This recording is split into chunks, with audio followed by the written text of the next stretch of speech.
அபி dress பார்த்துட்ருக்காங்க. பார்த்துட்டே இருக்கும்போது ஒரு ஒரு ட்ரெஸ்ஸை எடுத்துகிட்டு இதுக்கு என்ன பண்ணலாம், என்ன கலர் பார்டர் வச்சா நல்லா இருக்கும். ஆனால் நிறைய இதில் வந்து பிங்க் கலர் தான் பார்டர் வைக்கிறாங்க. சரி இதுக்கு என்ன கலர் வச்சா நல்லாயிருக்கும் அப்படின்னு சொல்லிட்டு அப்படியே யோசிச்சுட்டே இருக்காங்க. அதுக்குள்ளே அங்கே ராகவ் ஃபோன் பேசிகிட்டு இருக்காரு. அப்படியே கிட்ட போகிறாங்க. போயிட்டு எனக்கு ஒரு டவுட்டு அப்படின்னு கேட்குறாங்க. சொல்லுங்கள் என்ன அப்படின்னு சொல்லிட்டு ராகவ் சொல்கிறாரு. இல்லை இந்த ட்ரெஸ்ஸுக்கு வந்துட்டு என்ன கலர் பார்டர் வச்சா நல்லாயிருக்கும் அப்படின்னு சொல்லிட்டு கேட்குறாங்க.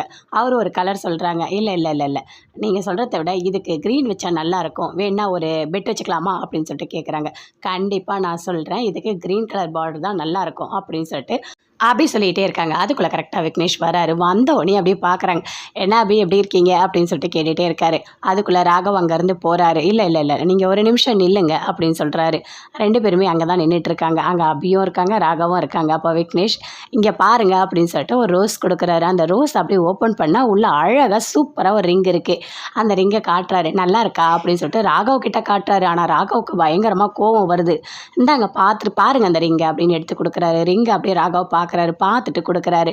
என்ன அபி இந்த ரிங்கு நல்லா இருக்கா அப்படின்னு சொல்லிட்டு கேட்குறாரு. அதை பார்த்த உடனே ராகவுக்கு இன்னும் கோவம் அதிகமாக வருது. அங்கேருந்து அப்படியே போகிறாரு.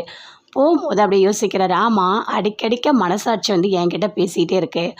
அபியோட மனசாட்சி அவகிட்ட வந்து பேசலையா என்ன? அதனால தான் அபிக்கு எதுவுமே புரியலையா அப்படின்னு சொல்லிட்டு அப்படி யோசிச்சுட்டே அங்கேருந்து போகிறாரு.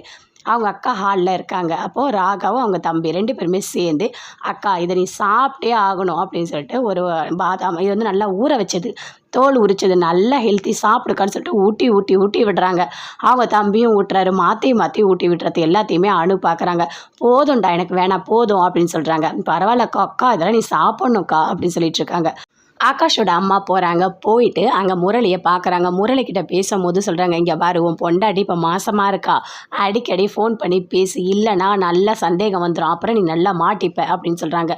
அதை கேட்டோடனே முரளி சொல்கிறாரு, நான் ஏற்கனவே அபி எப்படியாவது கல்யாணம் பண்ணியிருக்கணும் ஆனால் முடியலை அப்படின்னு சொல்கிறாரு.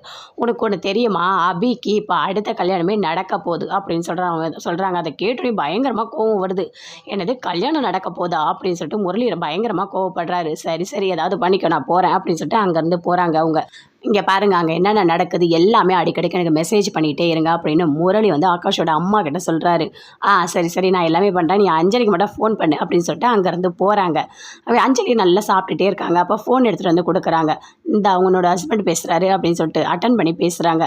நான் கண்டிப்பாக ஊரில் தான் இருக்கேன், இன்னும் கொஞ்சம் நாளில் நான் வந்துடுவேன் அப்படின்னு சொல்கிறாரு. சரிங்க நீங்கள் சீக்கிரமாக வந்துடுங்க, உங்ககிட்ட ஒரு முக்கியமான விஷயம் சொல்லணும் அப்படின்னு சொல்கிறாங்க. ஐயோ கடவுளை இவ வேற நம்மளை சாவடிக்கிறா அப்படின்னு சொல்லிட்டு அப்படியே முரளி மனசுக்குள்ளேயே அப்படியே பயங்கரமாக கோவப்படுறாரு.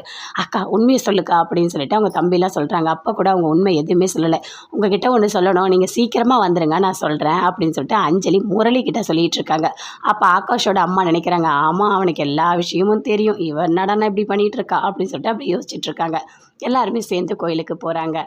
அபியை பார்க்குறாரு அங்கே முரளி. அப்படியே பின்னாடியே அபி அப்படின்னு கூப்பிடுறாரு. கூப்பிட்டு பார்த்தா அங்கே அஞ்சலியும் இருக்காங்க, அனு எல்லாருமே இருக்காங்க. ஐயோ அப்படி சொல்லிட்டு அப்படியே ஒளிஞ்சிக்கும் போது அப்படியே அஞ்சலி பார்க்குறாங்க. இது எங்கள் வீட்டுக்கார மாதிரி இருக்கே அப்படின்னு சொல்லிட்டு கிட்ட வராங்க. பயப்படுறாரு முரளி. ஐயோ நல்லா மாட்டிக்கிட்டோம் அப்படின்னு சொல்லிட்டு அஞ்சலி அப்படியே சுற்றி தேடுறதுக்காக வராங்க. அப்படியே ஒளிஞ்சு முரளி அங்கேருந்து ஓடுறாரு.